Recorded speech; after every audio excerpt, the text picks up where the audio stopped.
원형 도선의 전류가 흐를 경우 원형 도선이 포함하는 평면에 대한 자기장 방향 정하기를 간략하게 해보도록 하겠습니다. 원형 도선의 전류가 흐르는데 전류의 방향이 반시계 방향으로 하겠습니다. 오른손 펴니다.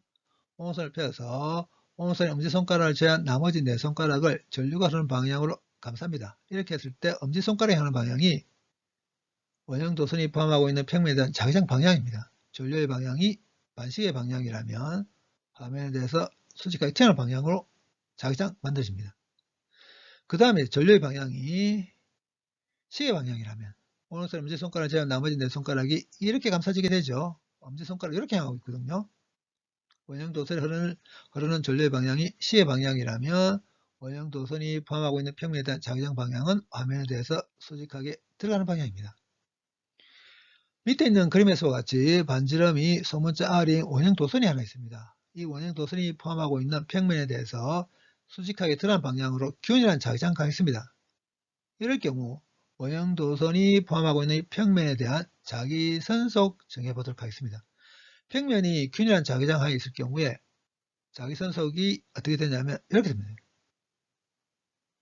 근데 이 A라는 벡터가 뭐냐면 평면에 대한 면벡터입니다. 이 면벡터의 방향은 평면의 수직한 방향, 자기장 벡터와 면벡터의 스칼라곱 B.A를 풀어서 쓰면 BA 코사인 시타로 쓸 수 있거든요.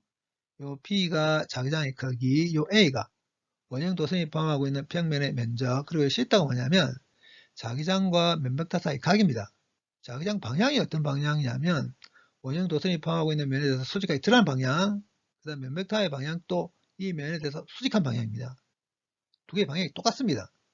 두 개의 방향이 똑같으니까 둘 사이 각은 0도겠죠. 시타 0. 그럼 코사인 0, 1 되죠. 그래서 지금 우리가 지금 생각하고 있는 이 상황에서 자기선속은 BA 이렇게 쓸 수 있습니다. 반지름이 R이니까 원형 도선이 포함하고 있는 평면의 면적 파이R 제곱이겠죠. 자기선속 이렇게 됩니다. 반지름 변하지 않고 자기장의 크기가 변하지 않는다면 원형 도선이 포함하고 있는 평면에 대한 자기선속 상수일 겁니다. 자기선속이 상수면 아무리 안 생깁니다.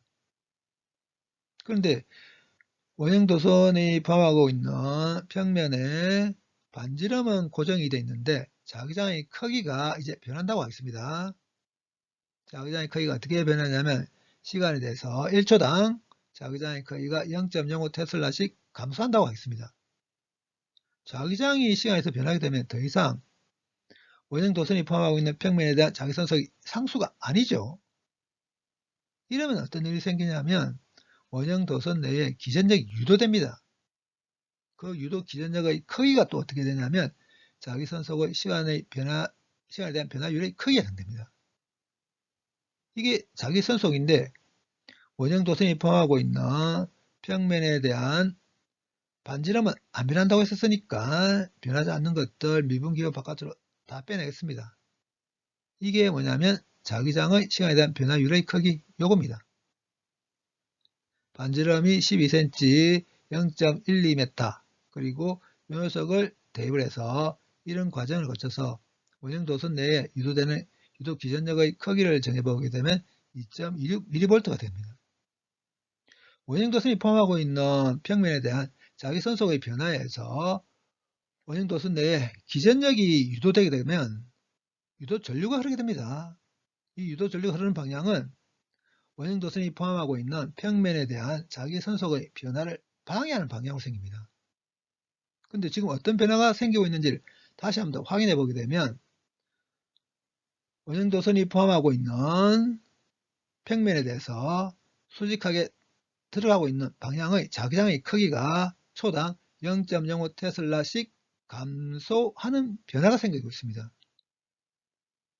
그러면 이러한 변화를 방해하려면 유도 전류가 흘러서 어떤 방향의 자기장을 만들어야 되냐면 원형 도선이 포함하고 있는 면에 대해서 수직하게 드러난 방향의 자기장의 크기가 감소하니까 방해하려면 유도 전류가 흘러서 이 방향의 자기장을 만들어야 됩니다.